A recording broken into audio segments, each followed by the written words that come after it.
Joining me right now is House Intelligence Committee Chairman Devin Nunes. Mr. Chairman, good to see you. Thanks so much for joining us. Great to be with you this morning. A lot of conversation about this informant on a lot of other channels and in all sorts of newspapers. What can you tell us in terms of what went on? Well, I can tell you that nobody was ever interested in an informant.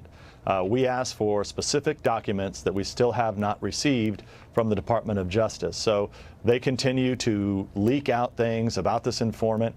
And we don't know if there's one informant or more informants because there's so much out there now. It's really getting tough to follow. And all we're asking for is give us the documentation that you used to start this investigation. And what you've been investigating is what exactly launched an investigation into so-called collusion between Donald Trump and the Russians. Is that right?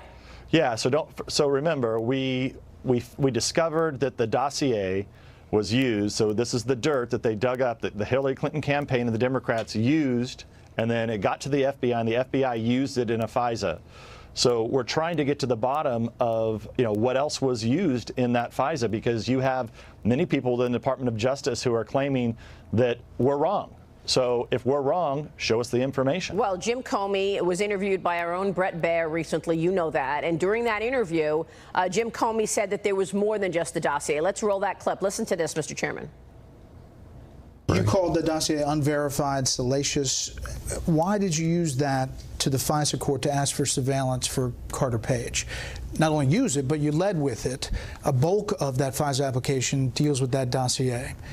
Why? Yeah, that's not my recollection, Brett. And I don't know that the FISA application has been released. My recollection was it was part of a broader mosaic of facts that were laid before the FISA judge to obtain a FISA warrant. Broader mosaic of facts, Mr. Chairman. Yeah, we're looking for the pieces to Mr. Comey and the FBI's mosaic. So they've continued to say that this didn't happen, even though we've had career prosecutors go and evaluate this. We released a memo that we made public for all of Americans to see that they had used this dirt that was bought and paid for, not verified before a FISA court. And then they continue to claim, no, don't look here. There's no FISA abuse at all. And they're in total denial. So we have a right to get the information. If James Comey and many others and people that are currently at the Department of Justice today continue to say there's nothing to see here. Well, if there's nothing to see here, show us the documents that we're asking for. They refuse to do it. And how many documents have you gotten so far from the 1.2 million documents that you've requested? Well, that's actually a different request related to the Clinton email investigation. Okay. We have been very specific. We think there's only a handful of documents left that we'd like to see, but we never get the full story. The Department of Justice told Fox News they've invited you to the DOJ, and you haven't responded, or are you aware of this invitation to go to the DOJ? Yeah, so they continued to leak. So we had what I thought was a productive meeting. And then after that meeting, they've done nothing but leak and leak and leak. Now, we don't know exactly who it is over at the Department of Justice or FBI. I'm not pinning any blame on people, but we're not going to go to another meeting where we don't get documents and then the meeting leaks out. And they were trying, and this should make people very suspicious. They were trying to get Mr. Gowdy and I to go on Friday to the Department of Justice for supposedly another briefing. We said, look, unless we're going to get documents, we found out Thursday night they were not going to provide documents, so therefore we're not going to go. Now, if you look what happened on Friday night, probably the mother of all leaks of all time to two major newspapers that came out late Friday night. Yeah, that's now, what I want. Had Mr. Gowdy and I went to that meeting, you can bet they would have tried to pin that on us. That's what I want to ask you about. Stay with us. Mr. Chairman, a moment ago, before we went to break, you said it was the mother of all leaks conducted by the Department of Justice. What were you referring to? Well, there were two mainstream media outlets on Friday night that had lots and lots and lots of details.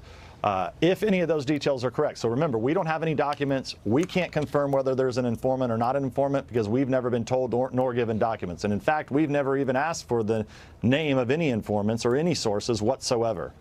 So if any of that is true, if they ran a spy ring or an informant ring and they were paying people within the Trump campaign, if any of that is true, that is an absolute red line.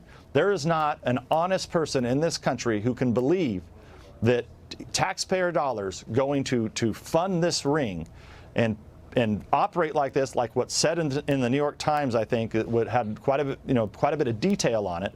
If any of that is true, this is a red line in this country. You can't do this to political campaigns. But I mean, this was done. I mean, according to them, this was done in the spring. I mean, before the counterintelligence investigation was even open. If that's true, we need to know about it. So, well, the New York Times reports and the Washington Post that somebody was paid. Somebody was paid, and they were interacting with the Trump campaign. You want to call it spying? Fine. But somebody was paid. Isn't that right? That's what the New York Times says.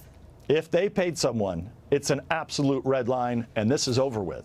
I mean, I don't know how to say this. I mean, there is no possible way that we should be allowing, even if it was legal, we should never allow this in this country. Congress should not allow for anything like this to ever occur again to any political campaign if it in fact happened, which is why I'll say again, all they got to do is provide us the documentation. If they didn't do anything like that, provide us a document so we can verify it. Well, when you say this is over, what do you mean this is over? I mean, we have criminal referrals from the Inspector General what I'm saying is it's over. And when I say it's over, meaning that this whole thing is a scam. I mean, that there's real FISA abuse here. If there is real, I mean, the real FISA abuse, I just can't imagine if what's in these stories is true. How can any American stand for this? And look, we're a separate branch of government. We set up these capabilities. We have a responsibility to oversee these capabilities. And I'll tell you, there is not an honest person in this country that thinks it's okay if sources, informants, whatever you want to call them, go around and start passing out money all over the globe to do what? To secretly put yourself into a presidential campaign. That's not acceptable in this country. How far up the line does this go? We know that Loretta Lynch and Sally Yates were briefed on the Trump campaign in 2016, in the spring of 2016. We know from Peter Strzok texts that he said, and I quote, President Obama wants to know everything we're doing on this. And we know that Peter Strzok told Lisa Page we need an insurance policy should Donald Trump win the presidency. So who was calling the shots here? Well, look, there's a lot of abuse here. And so they were briefed in the spring. So we know that the FBI briefed the highest levels of the Obama administration in the spring of 2016. Shortly after that, you have Mr. Steele that gets going. He's being paid by the Clinton campaign secretly. He's also meeting with the FBI. He's digging up what ends up being totally phony dirt, by the way, who he claims got it from Russians. And so I don't know how clearly I can possibly say this. If anybody's looking for collusion, all they have to do between the Russians and a political party, all they have to do is figure out if, in fact, Christopher Steele talked to Russians, because there you have your collusion. They took information from Russians and they used it against the president, President Trump. And the Democrats and then they started, and the Democrats paid for it all. Yeah. And this is so I don't even know what they're investigating at this point. So wouldn't Robert Mueller be looking at then? I mean, Robert Mueller's investigation has turned one. It is 1 year old this last week. Would he have looked at collusion between Hillary Clinton and the Russians then, or is that not his mandate? I doubt it, because, I mean, they've never even looked into, there's all this talk about leaks. What about the leak of General Flynn's phone call with the Russian ambassador? What about that leak? Why don't we start there with leaks? Yeah, well, that we know is a felony. Well, real quick, the IG report is forthcoming. What are you expecting from that IG report? Will justice be served? You know, I don't have any idea. This is the Clinton email investigation. I have not met with Mr. Horowitz. I don't even know exactly what he's looking at other than what I've read in the press. But I can tell you the cast of characters that are involved in that investigation are the same cast of characters that we are investigating at the House Intelligence Committee as we look into FISA abuse and counterintelligence operations. And you're also investigating the State Department. Anything new there? Yeah, so, well, that's the interesting thing about the State Department is we're trying to figure out how did this information make it over from London to the FBI.